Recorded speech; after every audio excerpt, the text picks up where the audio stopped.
皆さんこんにちは。Learn Japanese with Hana のポッドキャストへお越しくださりありがとうございます。このポッドキャストは日本語を勉強中の方に向けたポッドキャストで、日本の文化やニュース、また私の個人的な体験だったり経験など様々なことを日本語でお送りしています。今回のテーマは日本旅行です。皆さん旅行は好きですか？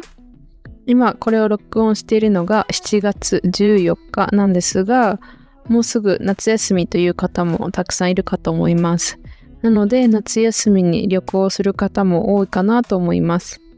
私は旅行が好きでよく行きます。最近は韓国のプサンというところに行きました。プサンではサムギョプサルだったりモクサルとかバーベキュー、韓国のバーベキュー系のお肉を食べたり、海鮮のお鍋、なんかタコとホルモンが入った辛いお鍋を食べたんですけど、それがとっても美味しかったです。あとカフェにもたくさん行ったし、ビーチを散歩したり、ちょっと買い物をしたりとても楽しかったです。今回は日本の旅行についてお話ししようと思います。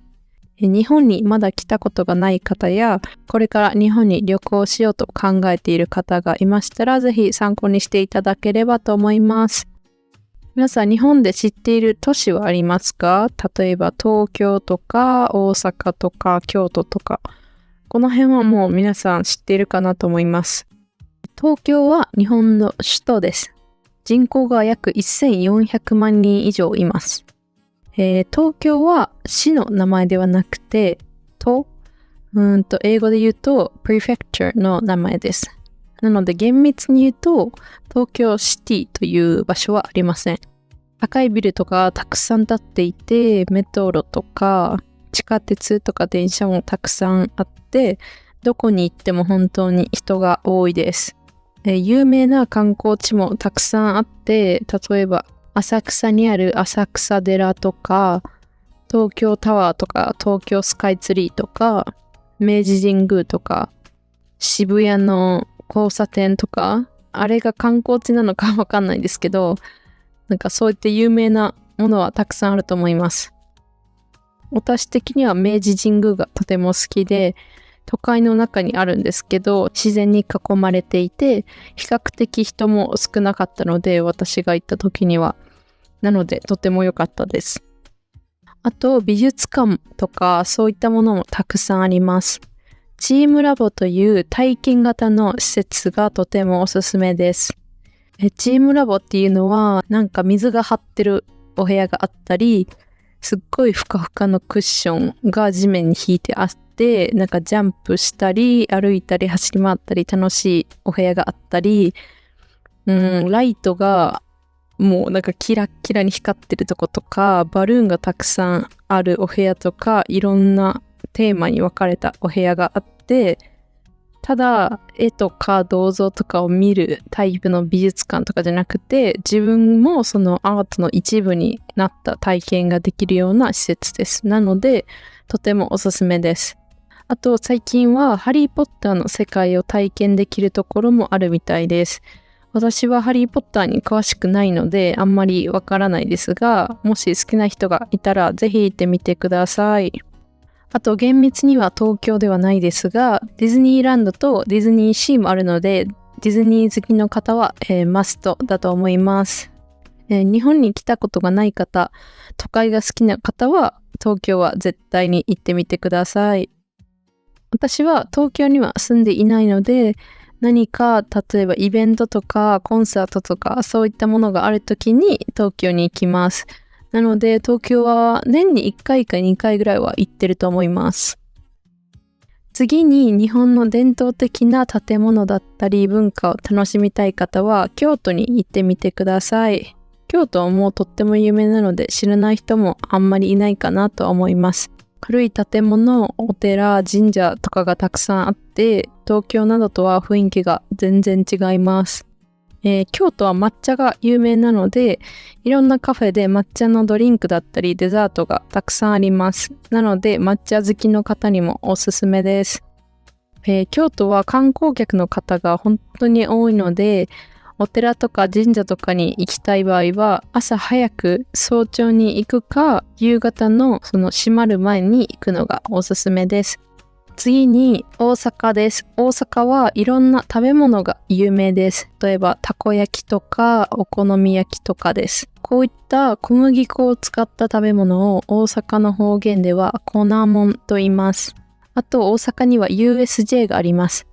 アニメなどとコラボしているので、それが好きな方にはおすすめです。私は去年一度行ってワンピースのショーを見たり、いろんなアニメとコラボしているアトラクションに乗りました。とても楽しかったです。私は高校生の時には年間パスを買って毎月 USJ に行ってました。毎月ってもうめっちゃ多く感じるかもしれないんですけど、そうですね、学生の時はそのぐらい行ってました。今ではそんな時期もあったなという感じで懐かしいです。なんか学校終わりとかテストがあるときはそのテスト終わりに USJ に行くみたいな感じのことをよくしていました。あと私が高校生だった時の年間パスは全然高くなかったので、ちょっとバイトしてすぐ買えるぐらいの値段でした。それも懐かしいなって感じです。あと日本には四季があります。春、夏、秋、冬です。なので季節によって違う場所に行くのもおすすめです。春はやっぱり桜ですよね。言ってしまえば桜は基本的にはどこでも見れます。桜が咲く時期は場所によって少し違います。日本の多くの場所では3月の終わり頃から4月の初めに桜が満開になります。なので桜を見たい方はこの3月の終わり頃に日本に来てみてください。本当にどこに行っても桜が見れると思います。次に夏ですね。夏だとやっぱり私は沖縄という印象があります。沖縄は日本の南にある小さな島です。日本に綺麗なビーチがあるという印象がない方もいるかもしれませんが、沖縄のビーチは本当に綺麗です。なので夏はやっぱり海でしょっていう感じの方はぜひ沖縄に行ってみてください。次に秋は夏の暑さが和らいでちょっと涼しくなってくる季節なのでとても過ごしやすいです。でも最近だとやっぱり夏が長くてこの涼しい秋の時期が少なくなってるのでとっても悲しいです。秋は紅葉がとても綺麗です。京都の紅葉が好きで私は去年も京都に紅葉に行きました。私がおすすめなのは夜に行くことです。すべてではないと思いますが、夜になると、いくつかのお寺でライトアップがされていて、それがとっても綺麗です。なので昼ももちろんいいんですけど、特に夜がおすすめです。この秋の時期に、日本に来る方はぜひ夜のライトアップをしているところを探してみて行ってみてください。